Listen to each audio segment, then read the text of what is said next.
Well, I'm continuing our talk here about VAD, Voluntary Assisted Dying. That's what's being termed here. And what about those people who... There's always going to be the one case where some auntie is being almost coaxed into taking her life early. I mean, that's what the big worry seems to be when I talk to a doctor back in the Isle of Man. That, and, you know, you could become the place to go to kill yourself. I mean, do you want to deal with those?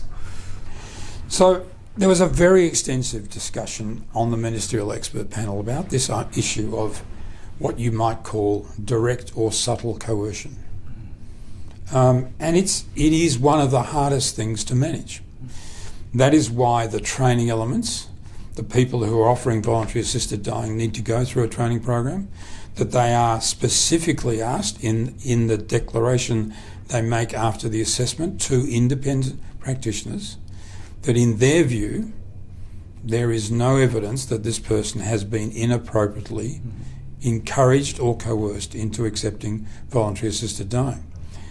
The most significant safeguard in VAD is that the person must repeatedly make it clear that this is something they voluntarily wish to do on 4 separate occasions in the context of the Western Australian model.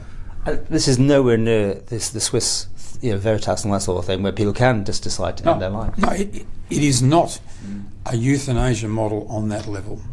It is not about going in and having somebody help you end your life at that point. You have to be suffering, you have to have a medical condition, you have to have been reviewed by 2 practitioners, you have to have demonstrated that you are suffering in a way which you do not believe is being adequately managed, and that this is your choice. How many protest groups were there? I mean, to make, obviously that's quite bomb-proof, obviously, to be that big, but I mean, was there a lot of pushback on this from religious groups and others? There was, and that's not unexpected. I think you've got to go back, though, to remembering that this came from a community imperative. The people wanted this. The public discussions, the public polling suggested that within Western Australia, over 85% of people were supportive of this legislation. And in fact, in the Parliament, and one of the privileges for me as a member of the Ministerial Expert Panel was the opportunity to speak to different parliamentary members at different times, particularly after we produced the document from the Ministerial Expert Panel, that it was very clear that the parliamentarians were persuaded that this was a view that the public held. Now, in Western Australia, we also went out as a Ministerial Expert Panel and held public fora. We met across the state.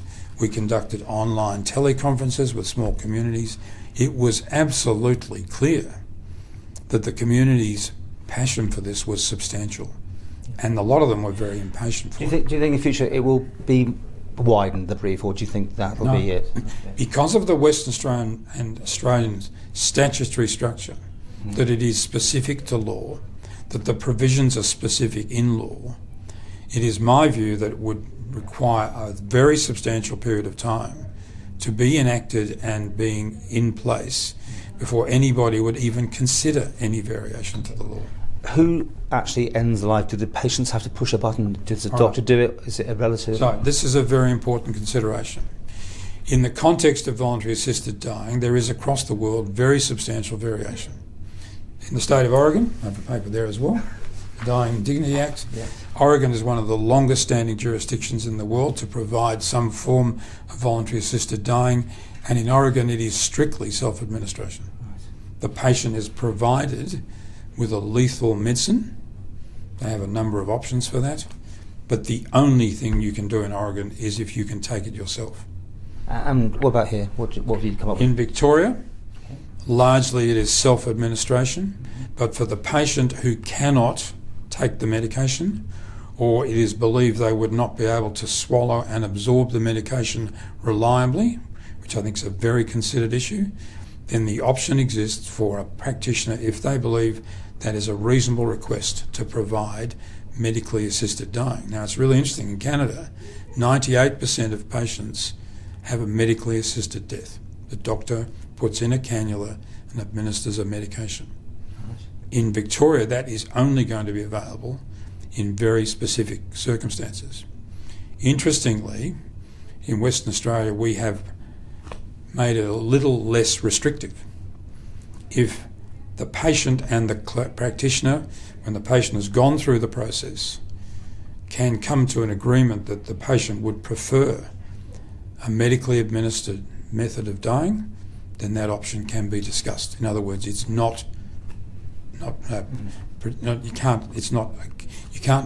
don't have to not do it. Right. It's not prohibited. Finally, do you think you'll see this Australia-wide eventually come through? There is a very strong view that with the Western Australian law passing, that there will largely now be a progressive sequence. And if you know the background, in fact, VAD legislation has failed in a number of jurisdictions in recent years by 1 or 2 votes, and usually in upper houses. If you followed the legislation in WA, the legislation passed the upper house with a massive majority. And it was in the upper house where there's a different membership profile, a very different considered approach, where it was felt that if the bill did not pass, it would be in the upper house where it failed. In fact, in the end, surprisingly, although it took a long time to go through the Parliament, and there were in the end 50 amendments to the bill, it passed at the upper house with a significant majority ultimately.